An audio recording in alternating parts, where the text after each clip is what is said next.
Bonsoir à toutes et à tous et bienvenue dans ce journal.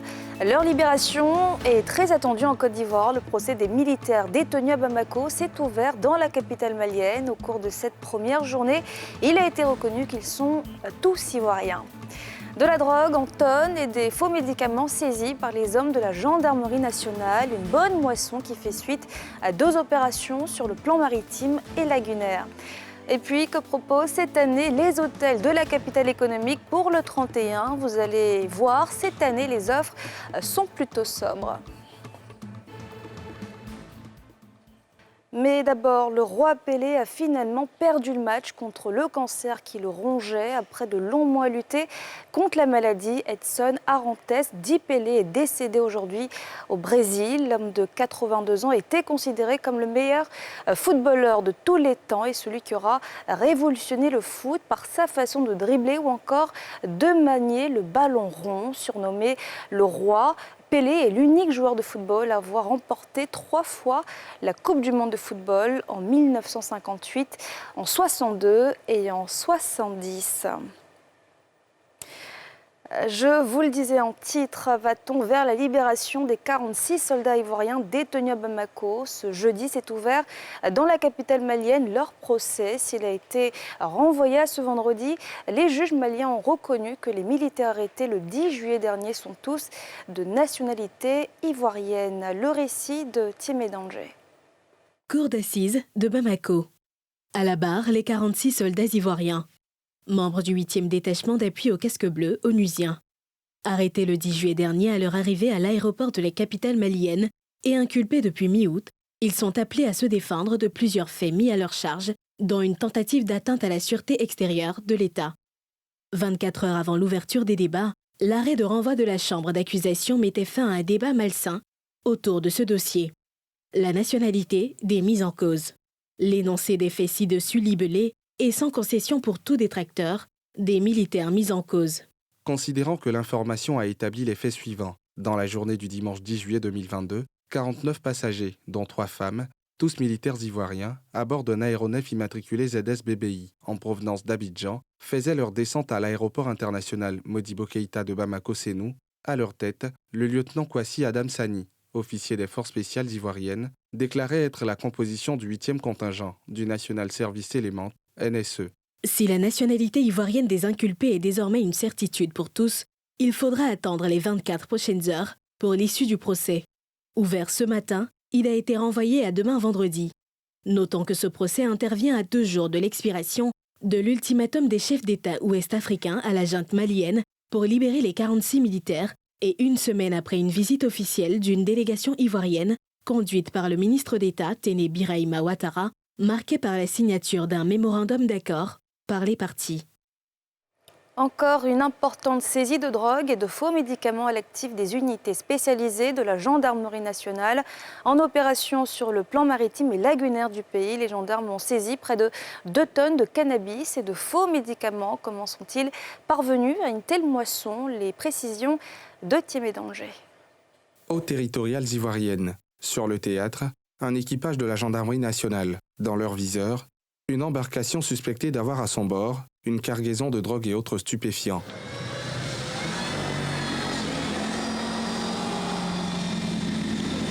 Au terme de plus d'1 heure de manœuvre sur le plan maritime, la saisie de ces produits prohibés. Au total, 65 blocs de cannabis et 30 kg de MKIF, médicaments de qualité inférieure et falsifiés, assimilés aux stupéfiants. Tous transférés dans les locaux de la cellule antidrogue de la gendarmerie du port, les 2 présumés dealers interpellés sur les lieux, remis eux, au parquet d'Abidjan. Quand ils ont accosté, ils ont vu, après une fouille sommaire, que l'embarcation, il y avait un colis enrobé dans un sachet noir et qui était dissimulé sous les bidons vides. Et quand on a fouillé en profondeur, on a constaté qu'il y avait 2 sacs de 50 kg contenant du cannabis et puis des produits pharmaceutiques. Nous veillons au grain, que ce soit sur terre comme sur l'eau. 48 heures avant cette opération, cap sur Assini Mafia. En première ligne, des hommes de la brigade maritime. Là encore, la descente sur le terrain donne de bons fruits. Au terme de la perquisition dans une résidence d'Assini France, sont saisies 27 plaquettes de cannabis. Sur ce théâtre opérationnel, 2 fumoirs sont démantelés et détruits.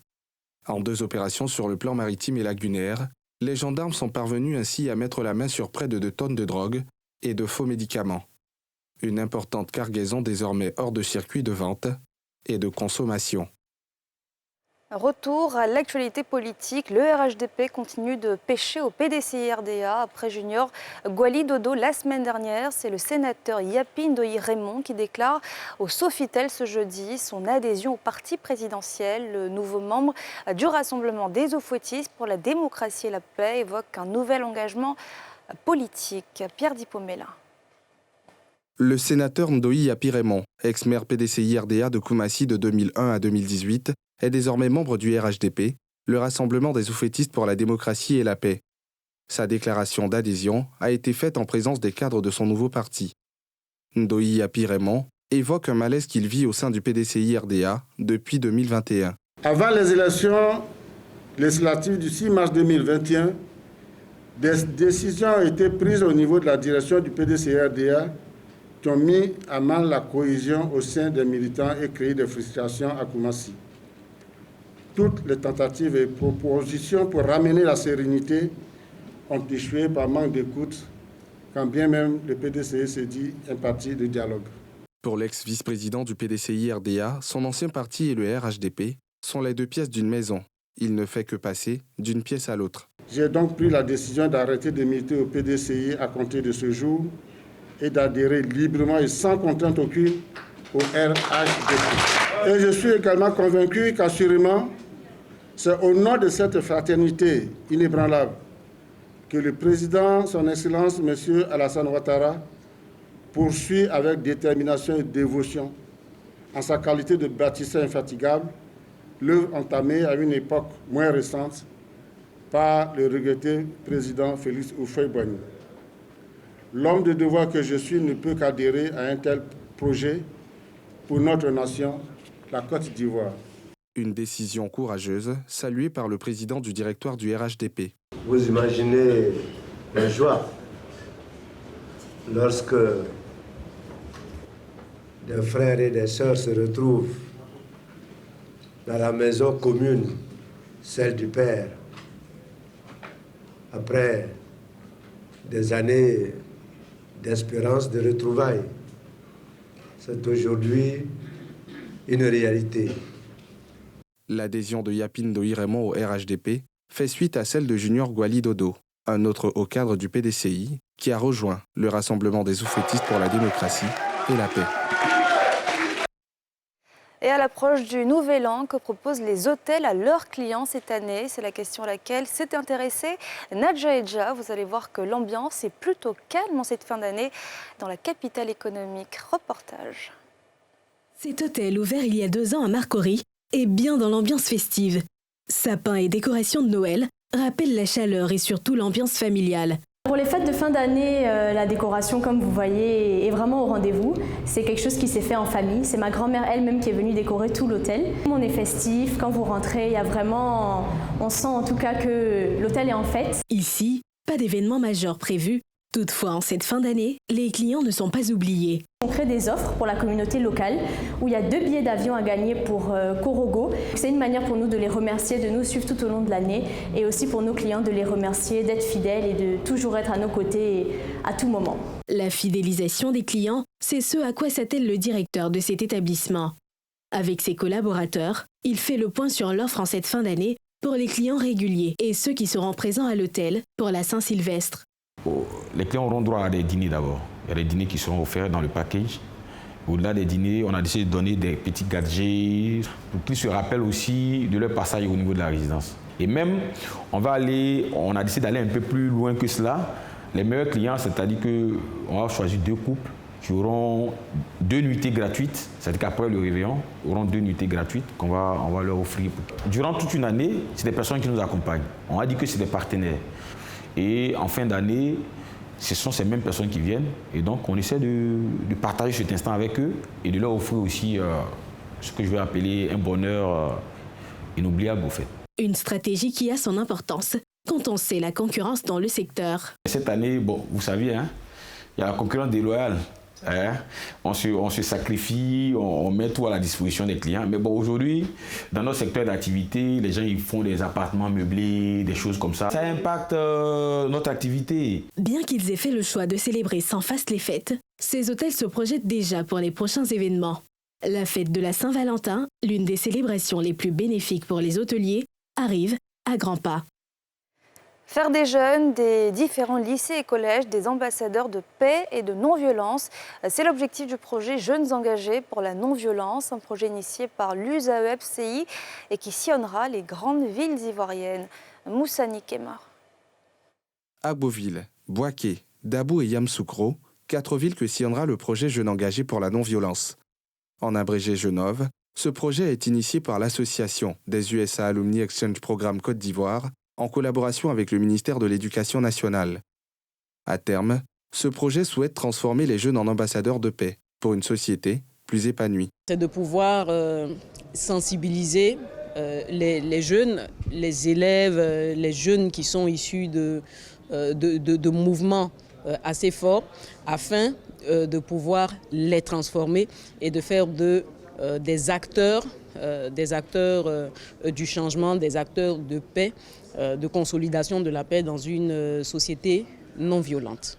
Un projet qui, selon l'inspecteur en charge de la vie scolaire, viendra davantage améliorer le climat scolaire et donc favoriser un meilleur rendement.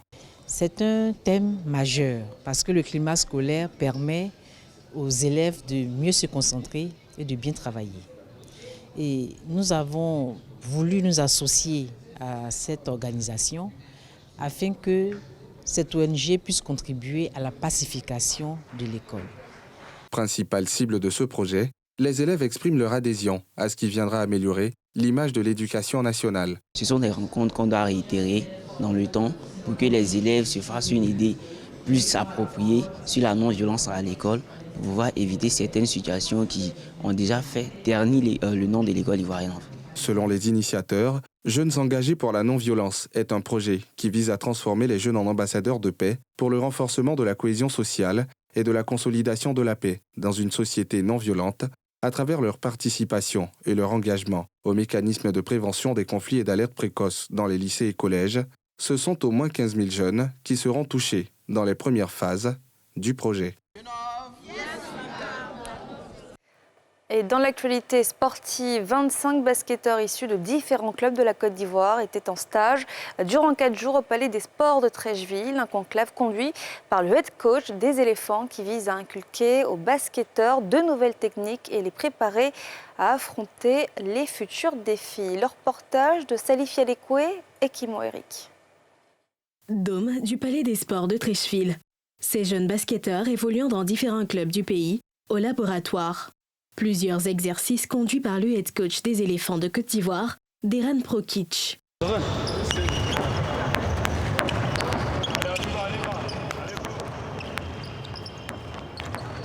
Objectif, se familiariser avec ces athlètes, parfaire leur technique afin de leur permettre d'être éligibles à la sélection. Je suis très heureux d'être ici. Les joueurs ont une bonne attitude.